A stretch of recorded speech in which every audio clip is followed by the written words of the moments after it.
Hello. This evening we have the chance and the joy of talking about a very important artist and architect, Gian Lorenzo Bernini, born in 1598 and died in 1680.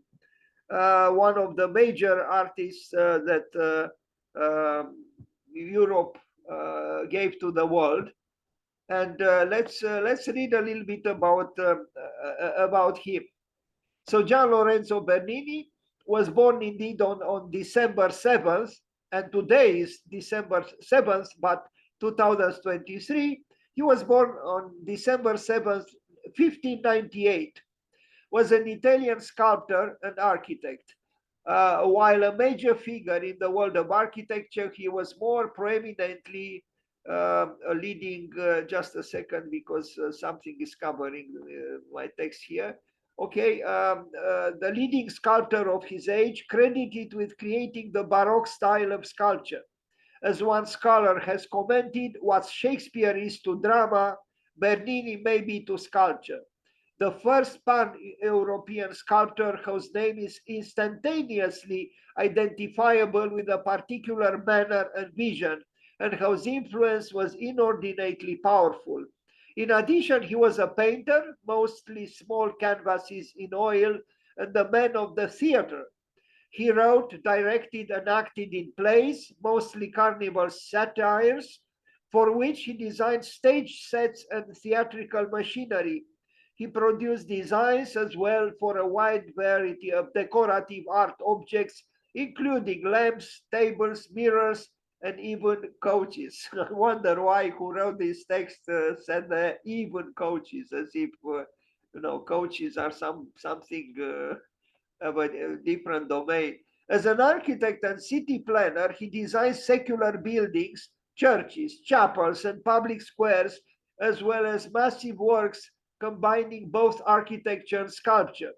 Especially elaborate public fountains and funerary monuments, and a whole series of temporary structures in stucco and wood for funerals and festivals. His broad technical versatility, boundless compositional inventiveness, and sheer skill in manipulating marble ensured that he would be considered a worthy successor of Michelangelo, far outshining other sculptors of his generation. His talent extended beyond the confines of sculpture to a consideration of the setting in which it would be situated. His ability to synthesize sculpture, painting, and architecture into a coherent conceptual and visual whole has been termed by the late art historian Irving Labin the unity of the visual arts, a unity which even the Bauhaus tried to achieve and did achieve to an extent. So this was the man, even a beautiful name, man, I would say, at least in this painting. Um, I am sure this very painting probably would have irritated Borromini. I don't know if you know, but there was a great animosity between Bernini and Borromini, both the geniuses of that time, but Borromini less skillful in negotiating with society and maybe less, skillful in presenting himself to society, maybe less handsome, maybe than Bernini. But nevertheless, Bernini in this portrait would make the heart of those sensitive to beauty beat quicker. Here also, a great artist, a great sculptor, a great architect, a great everything. And he even lived approximately a long life.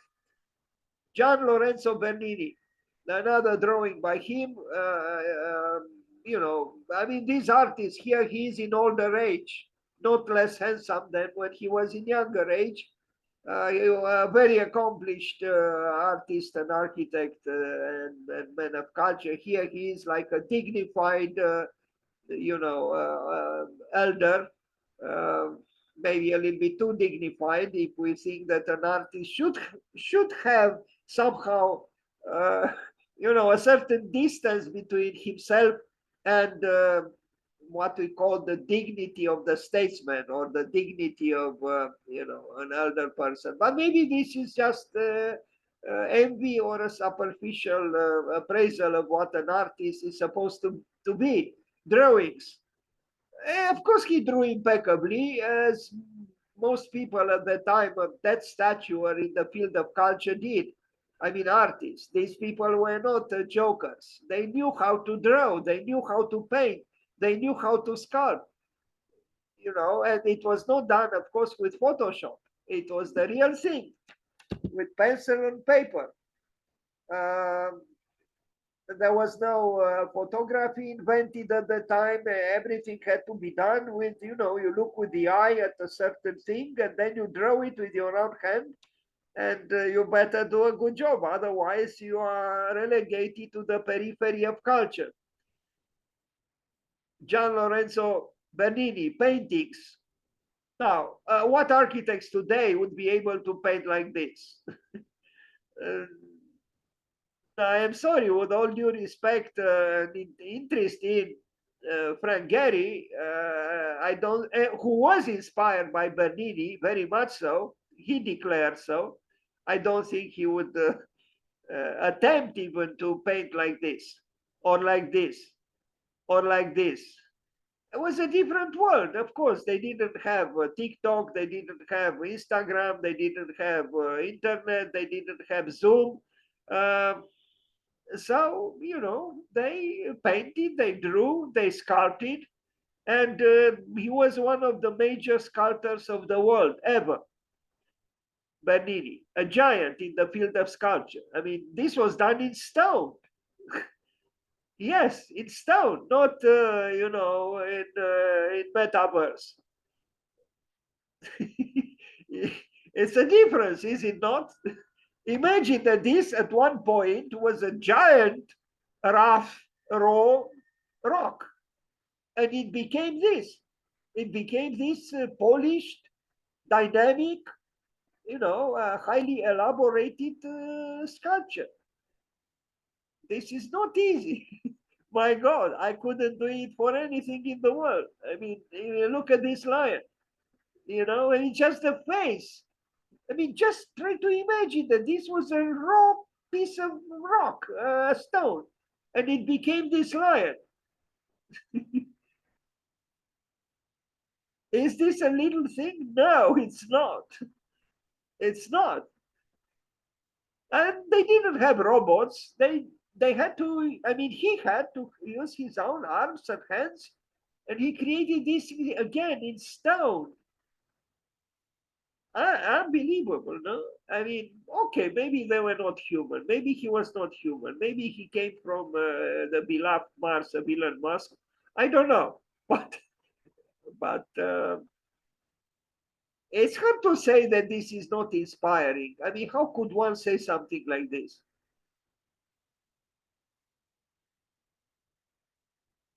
Look at David fighting with a Goliath, fighting with the demon of bigness. Look at his determination. Look at the dynamic body which expresses a desire to fight until the end and to actually win.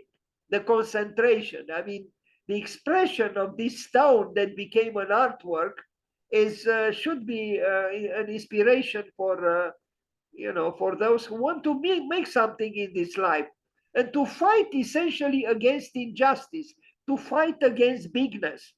Hello, Mr. Ingels, Bjarke Ingels.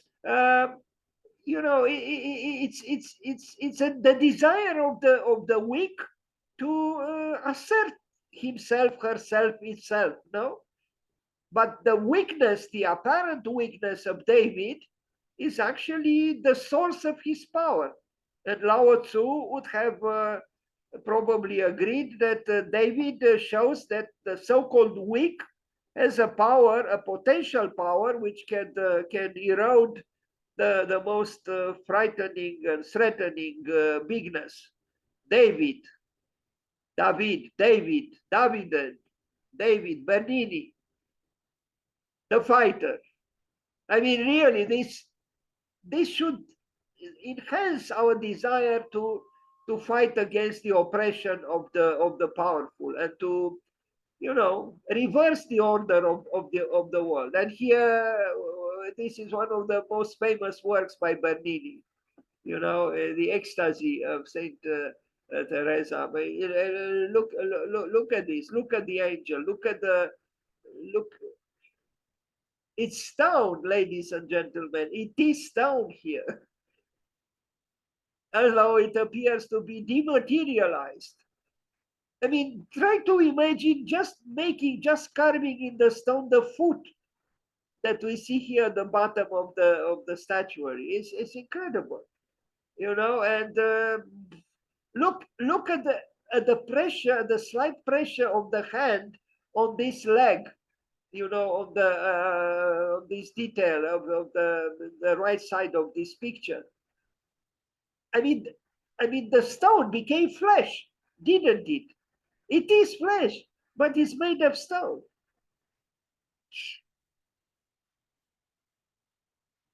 Bernini, happy birthday, Gian Lorenzo. You teach us something about beauty and about art that not too many teach.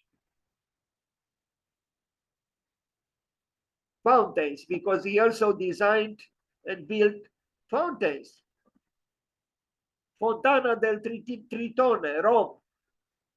Look at this. And I think we need, well, it's true, we should not squander water. Water is very precious. But maybe from, you know, here and there we could have some fountains to remind us of what a true city is, and of the role of water and the role of beauty. And the fountain in a public square in a city is something, I think, still worthy of being implemented. Bernini, look at the building behind and look at the sculpture of Bernini. You know, sorry to say it, but the building behind is less graceful and less powerful than the fountain by Gian Lorenzo Bernini.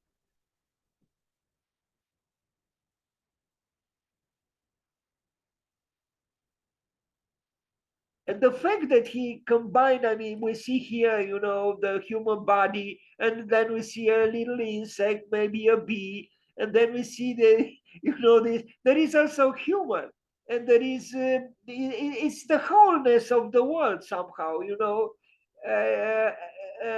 brought together. We look at the buildings around the statue, around the fountain, and it's immediately clear that the artwork stands out.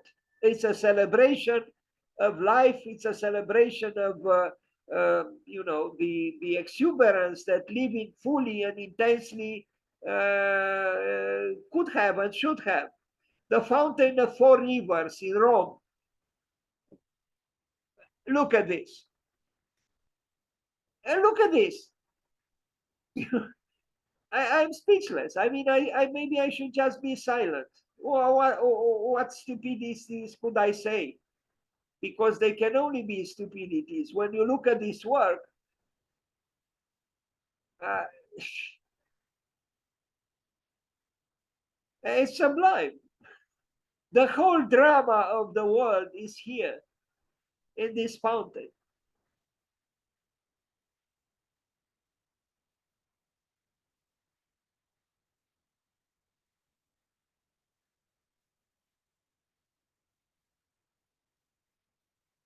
It doesn't matter where you look, you see complexity, you see drama, you see tension, you see water, you see rock, you see a fabric which is, um, you know, suggested through the material of stone. You see nature, you see meat, you see the human body, you see muscles, you see expression, facial expressions, you see everything. It's the whole life is here. Nature included, of course, vegetal nature, and the water, because it is a fountain. It is sublime. It is a sublime work. I was there. I know. I even filmed a group of hippies playing the guitar and dancing near this fountain. But this fountain at Christmas, I did this some year. You know, it inspires you. It gives you wings. I mean, look at the expressions of this. You see here the meeting between water and stone and animal and human beings, all under the same sky.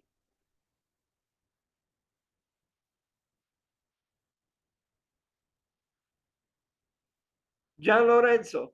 Never forget the 7th of December, the birth of Gian Lorenzo Bernini, the fountain of the Moor, also in Rome.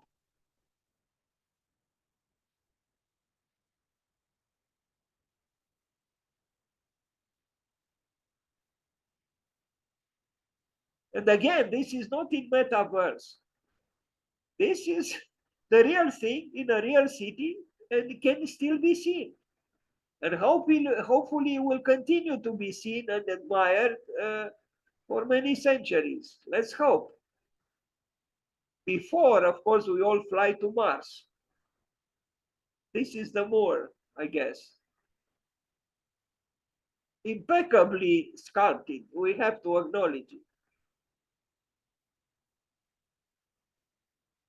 I wonder what this sculptor felt when he received, the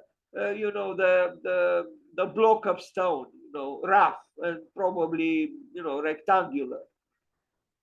He had a vision to arrive at this, what we look at, but from the geometrical roughness of the block of stone to this, it's an immense distance.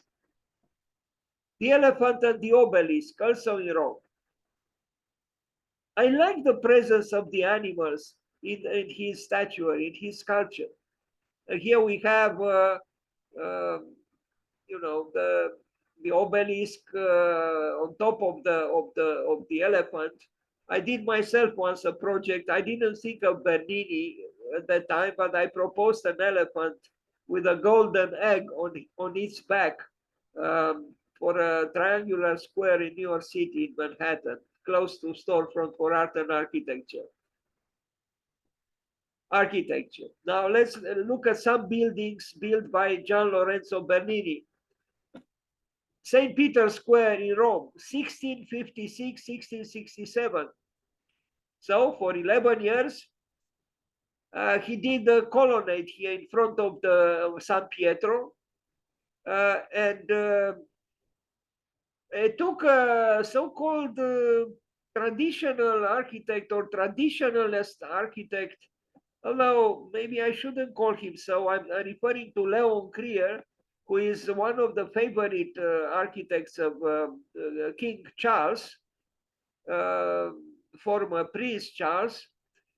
At that time, when King Charles was Prince Charles, Leon Krier proposed in front of right here in this square, surrounded by the colonnade of Bernini, a triangular swimming pool.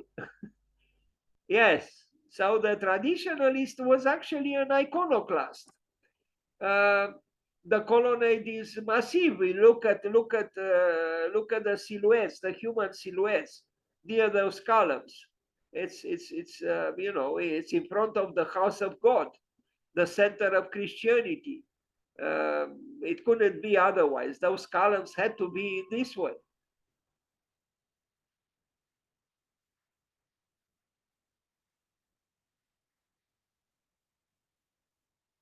Here is Emperor Adrian's mausoleum, and here is San Pietro, and here is the colonnade by Gian Lorenzo Bernini.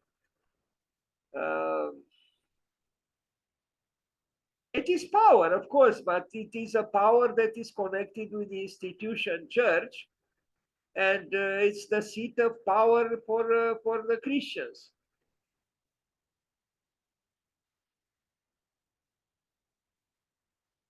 We don't know if San Pietro, if he didn't have the interventions of Maderno, if it would have been better. right now it is what it is. The facade of San Pietro is as it is, and then the colonnade interestingly, this colonnade, is it really in spirit Baroque, a Baroque architectural work? And the frontiers between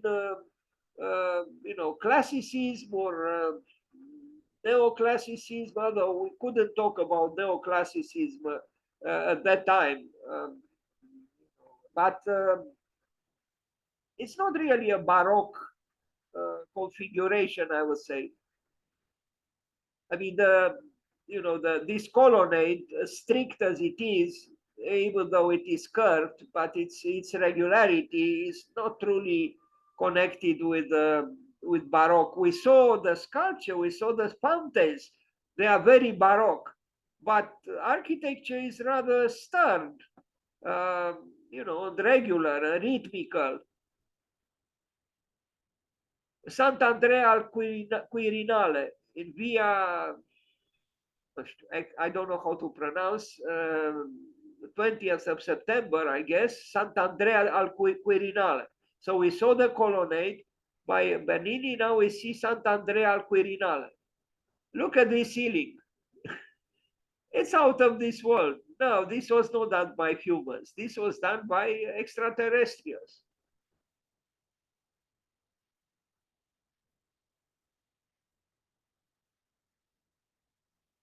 Sant'Andrea al Quirinale.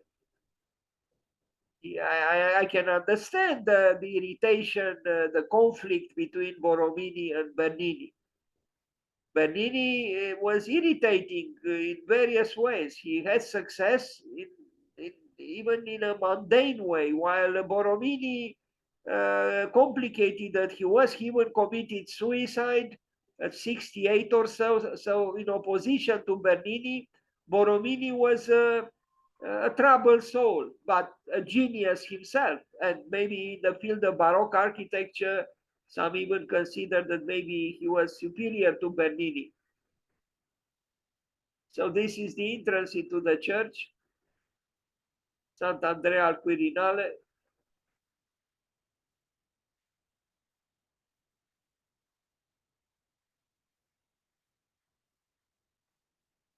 There is structure, but there is also ornament, and there is grace. There is the force of structure, but there is also the grace of ornament, and that's where art steps in, and the two collaborate to create a meaningful work. The beloved ellipse of the Baroque artists and architects. Of course, they love the ellipse, Borromini as well. The ellipse, which is made of two circles, two centers. So it's a circle with a bipolar disorder. If we are to joke a little bit about the ellipse.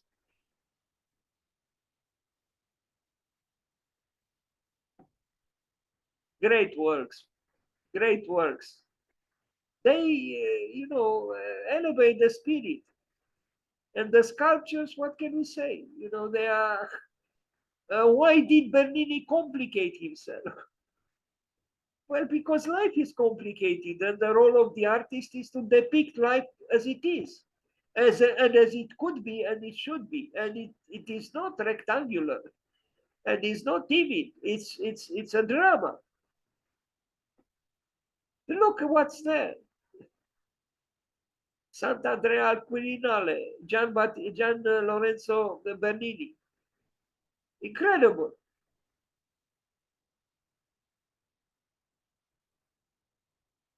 All these humans aspire for the above.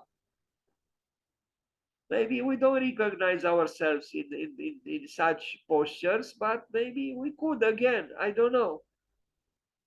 But at that time, when Bernini worked, he had a shared symbolic order, the kind religion provided, which you don't have any longer, or we are skeptical about it.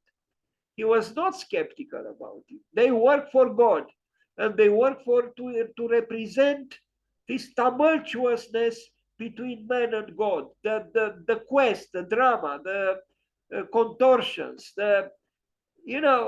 But in essence, it was a vertical dialogue between man and God. We don't have that any longer. The Baldacchino at St. Peter's, Rome, a well-known work by him.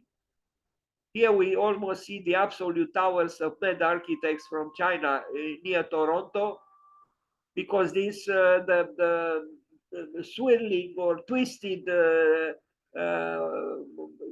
columns of Bernini, you say they were made with parametric design. They were not made with parametric design, but the absolute towers by mad architects near Toronto were. Now, of course, these supports of the baldachin were not inspired by the seductive postures of the legs of Marilyn Monroe as they inspired mad architects. But there were, I guess, similar forces, maybe not of sacred nature, that inspired with their sinuousness Gian Lorenzo Bernini. The baldachin in San Pietro. The dome, of course, was done by Michelangelo. But this giant baldachin, because it is giant, look at this. You know, if you look at the human silhouettes, the baldachin is a baldachin for the gods, not for the humans. Or I shouldn't talk about gods in the center of, you know, power of Christianity. Palazzo Barberini. He worked with Maderno, who did the facade of San Pietro as it is now, and Francesco Borromini. So this is Palazzo Barberini with Carlo Maderno and Francesco Borromini. They worked, the three of them together.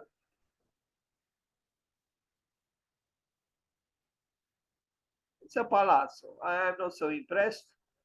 Now, Scalone del Bernini. It's a staircase, all in stone. And then look at this. My God, my God. How did he find time to also do something like this? You know, bi-dimensional art, meaning painting, at this scale. It's incredible. So he worked for the Paris, and he also worked as an artist for these out of this world ceilings.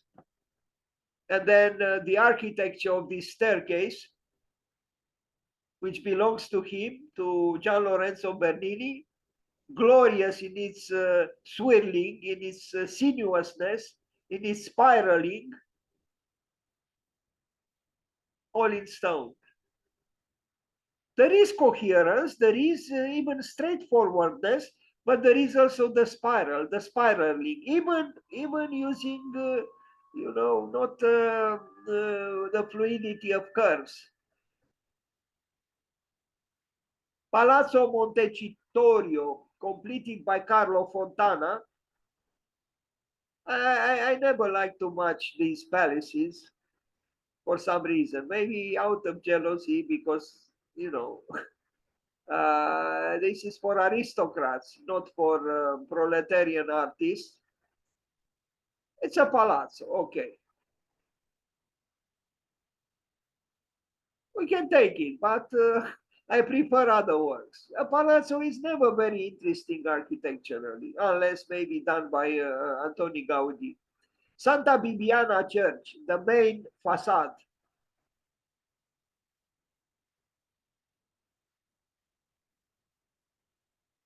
Is it called Santa Bibiana? Gian Lorenzo Bernini.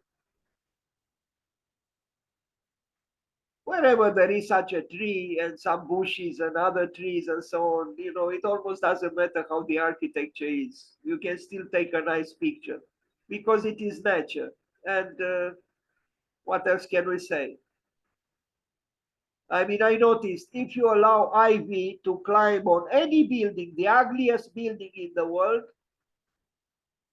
that building becomes at least acceptable, if not almost beautiful, because of the ivy. So that's why I say to the students, if the facade of your building doesn't come out well, turn on the ivy machinery. Allow the ivy to climb on your building on your facade and it will become immediately a good building. San Tommaso da Villanova, Castel Gandolfo. I like the meeting between the Baroque and austerity, you know, because it's oxymoronic. The interior is not austerity, is not, reductive, but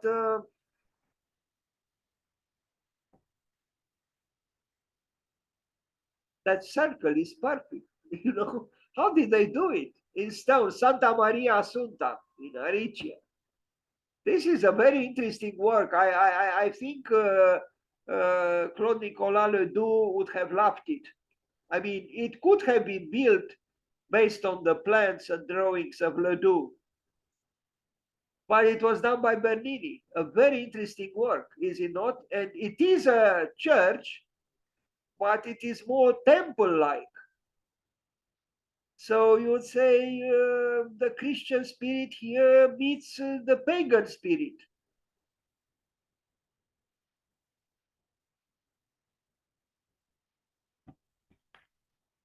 Gian Lorenzo Bernini, with his tremendous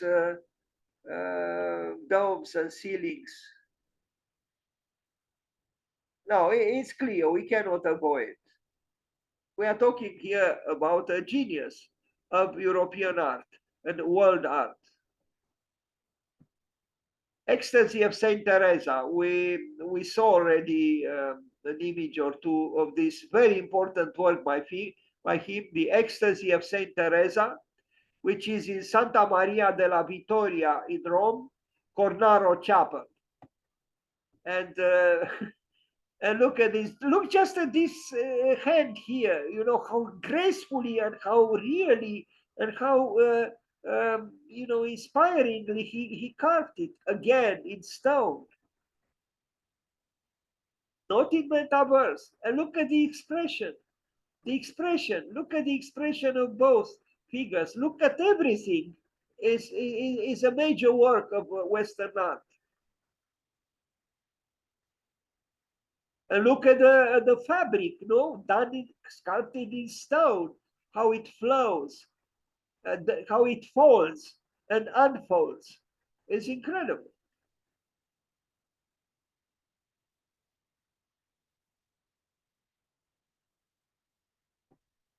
Gian Lorenzo Bernini, none else. So let's read again where it is, this famous work in Rome. In the Cornaro Chapel, Santa Maria della Vittoria, Rome,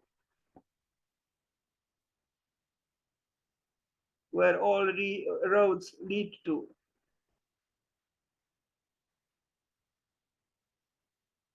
It's a perfect artwork. What else can we say? I usually love imperfection, but in this case, we cannot talk about imperfection. Not even about the perfection of imperfection. Here, we can only talk of the perfection of the perfection. The ecstasy of Saint Teresa.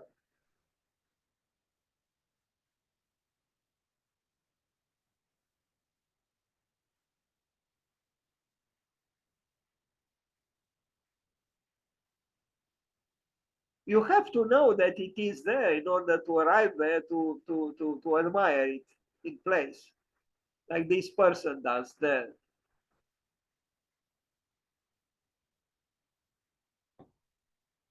What? He also did this. So, these great artists like him didn't ignore death. As you can see, inscribed in the pavement of the church. Maybe even in front of this great sculptural work. You have the sun rays, and then you have death on the floor. The dualities of life.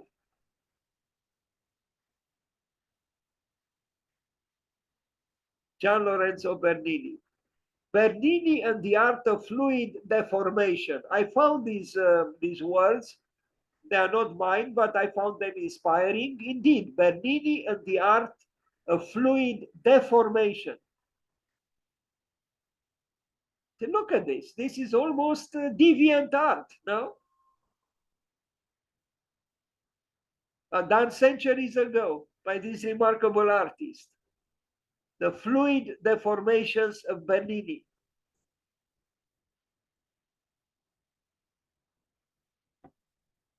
Thank you. And happy birthday, Gian Lorenzo Bernini.